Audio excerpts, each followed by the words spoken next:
उदालगुरि जिल्लानिफ्राय बिपिएफआ बिथां धीरेन बर'खौ नोंसोरनि कख्लाबारि समस्थियावदि होबाय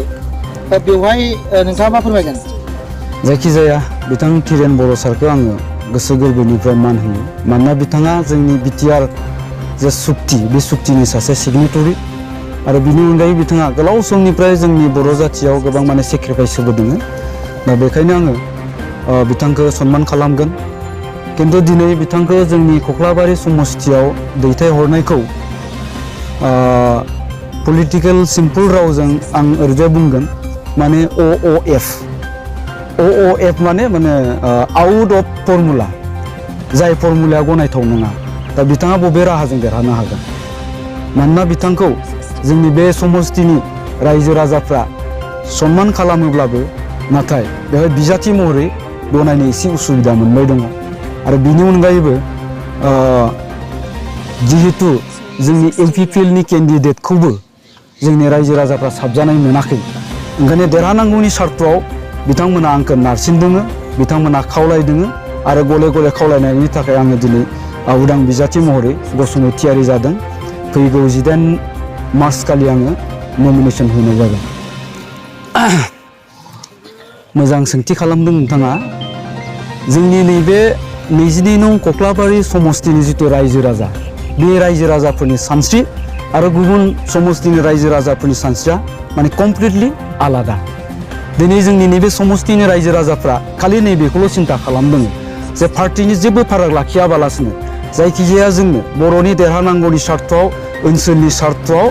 माने बिजाथि मोजां नांगौ आरो बे बिजाथिखौ नोजोर होनानैसो दिनै बे जोंनि ओनसोलनि रायजो राजा भटार्स बिथांमोना बे माने थिरांथा लादों दा ओंखायनो आं सानगोन जे आं दहाय बुंनाय बायदि जिहेतु पार्टिखौ नोजोर होनानै जोंनि भटार्सफ्रा भटार्स होनो नागिराखै भट होनो नागिराखैब्ला बेवहाय सोरनिबा बुथ कमिटि सोरनिबा प्राइमारि कमिटि सोरनिबा आन्चलिक कमिटि बे जेबो दाने खामानियाव फैया होनना मोनसे फोथायनाय दङ आरो बिनि अनगायैबो आंखौ कुइसन फैगोन जे नोंथाङा सिनेमायाव नाम जादाखाय माने बे माबायावबो बे नामखौ लानानै नोंथाङा इलेक्सन दारायनो नागिरदों नामा होननानै बुंगोन किन्तु आं बेवहाय बुंगोन आं खालि नैबेखौल' बुंगोन आंखौ सिनेमायाव ओंखारग्रा हिसाबै बयबो मिथियो हिसाबै बे मोखांखौ लानानै रायजो राजाफोरनि खाथियाव थांनायाव आंहा मोनसे सुबिदा जागोन आं बेखौल' साननानै लादों नाथाय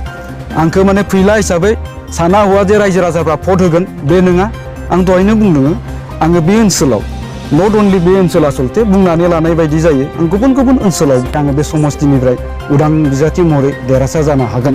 आरो आं बेखौबो बुंखागोन जिहेतु आं उदां बिजाथि बे ओनसोलनि रायजो राजाफोरनि सार्थआव आङो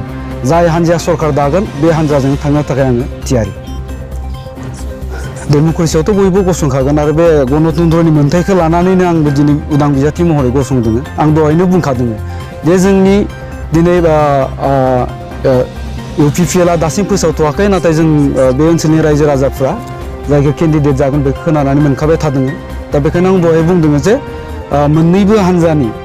केन्डिडेटखौ बिथांमोना साबजानाय मोनाखै ओंखायनो बिथांमोना अल्टारनेटिभ नागिरदों अल्टारनेटिभ महरै बिथांमोना आंखौ फसंदों बिथांमोना दिनै बयनोबो आंनो भट होनो थाखाय थियारि जादों आरो देरहागोनथारनि मोनसे मिजिंखौ लानानै